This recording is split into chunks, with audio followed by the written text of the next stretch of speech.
Have you ever really, truly stopped to think about what you're seeing right now? Because we're about to dive into a pretty wild idea. The reality you experience isn't, well, it isn't real. Not in the way you think. It's more like the final cut of a movie, produced by your brain, and the director's been making some very interesting choices without you even knowing it. So let me just ask you straight up. Do you think your brain shows you reality? Now, your gut reaction is probably, of course it does. But the truth? Oh, it's way more complicated than that. The world you perceive is just a tiny fraction of what's actually out there. And here's where it gets absolutely staggering. Every single second, your senses are getting hit with about 11 million bits of information. Light, sound, everything. But your conscious mind, it can only process about 50 of those bits. 50! That's not a gap, that's a canyon. It's like trying to drink from a fire hose with a coffee stirrer. The vast majority of reality. Your brain just throws it out. Now, this isn't a flaw in your system, it's a feature. This massive filtering is a survival mechanism. Your brain isn't a passive camera just recording the world. Oh no, it's an active film director, constantly yelling, "Cut!" It's making millions of ruthless edits every second, deciding what you absolutely need to see to survive, and cutting everything else that doesn't fit the story it's telling you. So what's guiding this director? What's the script it's following? Well, the puppet master behind all these edits is a powerful cognitive shortcut you've probably heard of: confirmation bias. This is your brain's built-in tendency to just look for stuff that proves you're already right. It treats anything that challenges your beliefs like a threat. It's the main force deciding what makes it into the final cut of your reality. All right, so here's our game plan. We'll start by digging a little deeper into this whole edited reality thing. Then, we're going to break down the three main filters your brain uses: the deletion engine, the distortion machine, and the generalization trap. And then, the best part? We'll talk about how you can actually start taking back the controls. Okay, let's pull back the curtain on the first tool this director uses. We're going to start with the most powerful and fundamental filter of them all, the deletion engine. This is where most of those 11 million bits of information just, poof, vanish, before you ever even know they were there. Deletion is, well, it's exactly what it sounds like. Your brain literally removes chunks of reality from your awareness. And this isn't a conscious choice you're making. It happens automatically. You don't know what you don't know because your brain already decided you didn't need to, snipping it out of the film before it ever had a chance to reach you. And that's kind of a disturbing thought, right?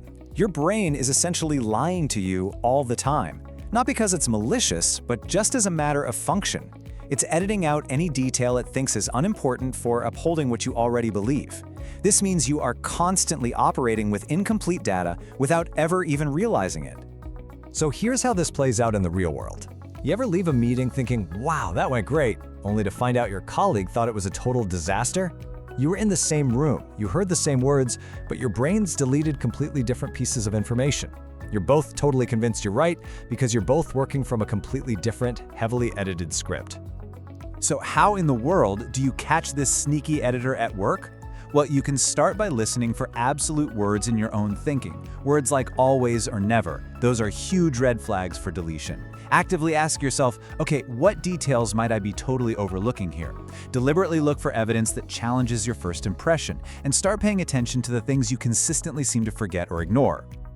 But see, the director doesn't just cut scenes. Sometimes they change them.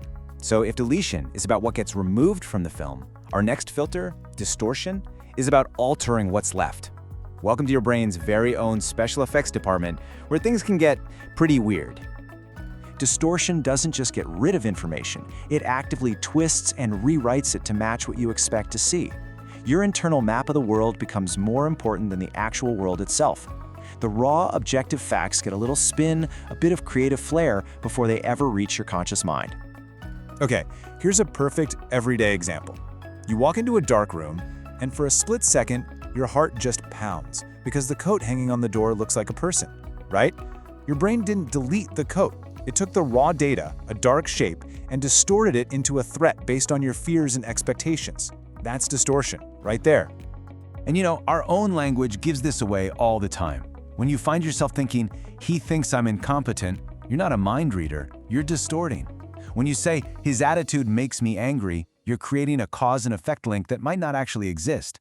And when you think, he's late so he doesn't respect me, you're making two completely separate things mean the same thing. These are all verbal footprints of your brain twisting reality. So that brings us to our third and final filter, and this one might be the most seductive of them all, the generalization trap. It's your brain's favorite shortcut, but man, it can lead you down some very dangerous paths. Now, don't get me wrong, generalization is essential. It's how we learn. You touch one hot stove, you quickly learn to avoid all hot surfaces. That's a lifesaver. The trap is when your brain applies this same one-and-done logic to the complex, messy parts of your life, building these universal rules from tiny, often irrelevant, little samples of experience. And this is where it gets really personal and, frankly, destructive. You have one bad experience giving a presentation, and your brain generalizes it into a core belief. I'm terrible at public speaking. A single relationship doesn't work out, and the generalization becomes, see, I'm just not good at relationships. These are entire belief systems built on the absolute shakiest of foundations. And this creates a feedback loop from hell, because once your brain forms that generalization, confirmation bias jumps in to defend it. It starts deleting and distorting reality to prove that generalization is true. So if you believe you're a bad speaker, you'll only notice every tiny stumble and completely ignore all the parts that went well. It becomes a self-fulfilling prophecy, a vicious cycle that's incredibly hard to break. Okay, so we've seen how the director, using deletion, distortion, and generalization, is constantly editing your world. And it might feel a little bleak, but this is where the story shifts. We're moving from explanation to empowerment, because you are not helpless in this process. Not at all. And this is super important to understand. These filters are not your enemy. They're ancient survival tools, evolved to keep you safe in a world that's just overwhelming with information. The problem was never that you have them, the problem was not knowing they were there, silently shaping your every single thought. But now you know. So here's your toolkit for stepping into that director's chair. First, keep a journal. Writing down your strong opinions helps you see the patterns in what you delete. Second, actively seek out diverse perspectives. Go talk to people who think differently than you do. It's the fastest way to break out of your bubble. Third, practice considering the opposite. Before you make a big decision, force yourself to argue passionately for the other side. And finally, question those absolute words. The moment you catch yourself saying always or never, just pause. That's your signal that a filter is running the show. Look, the truth is, your reality will always be filtered. That's just how our brains are wired. But by understanding how the film is being made, you gain something most people never will, a choice. You can consciously work with these filters. You can choose to widen the lens, to look at the deleted scenes. The fundamental difference is that now you get to be in charge of the final edit. So I'll just leave you with this thought. Your reality is always going to be edited. That's a given. But now that you know the secret, the only question that really matters is this: who's going to be in the director's chair?